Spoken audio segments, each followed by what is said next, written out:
When determining your fence layout, consider the following questions to determine the best layout for you. Where are your property lines?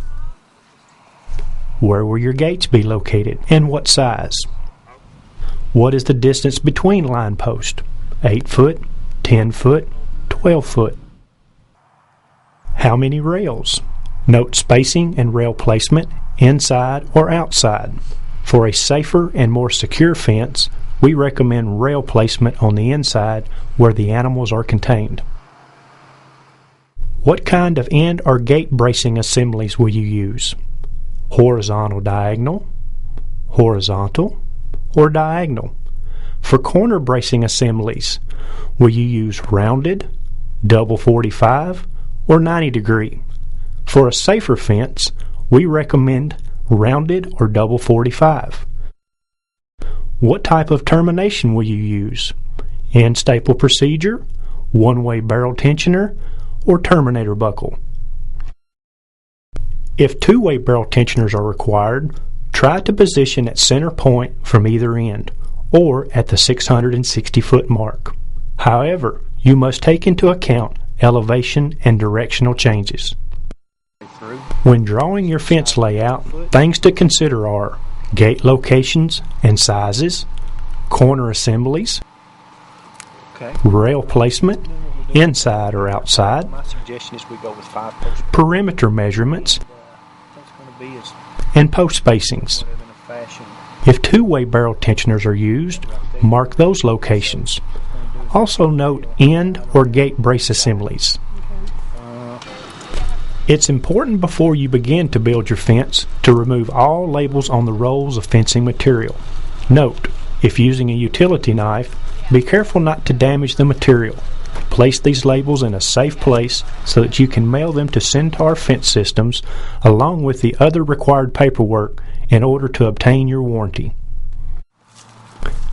Using your fence layout drawing and marking paint, spray your known locations, like corners and gate openings. Then drive a stop at each place where you've marked an end, corner, or gate post.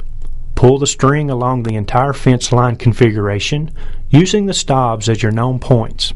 Don't worry about how square everything is. We'll show you how to do that in a later step.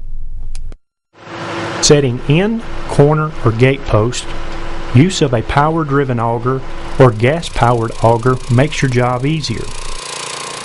A post hole digger may be necessary for cleaning out auger-driven holes. To increase the stability of end, gate, or corner post, we recommend that you create a bell shape in the base of the hole. Using a post hole digger or a digging bar, trim edges at the base of the hole. Use a tape measure to verify a hole depth of 36 inches deep by 12-inch wide minimum. To secure your end, corner, or gate post, we recommend the Take 10 method. Measuring up 4 inches from the bottom of the post, drive 10 staples only halfway in, all around the circumference of the post. This will allow the concrete to better adhere to the post and keeps the post stable in the hole, preventing twisting and torquing.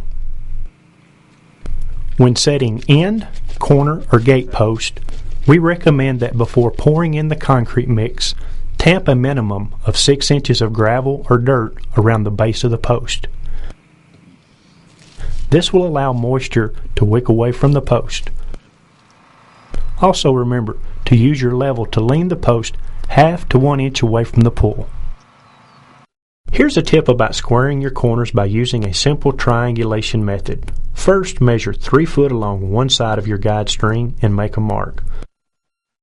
Then along the other side, measure 4 foot and make a mark.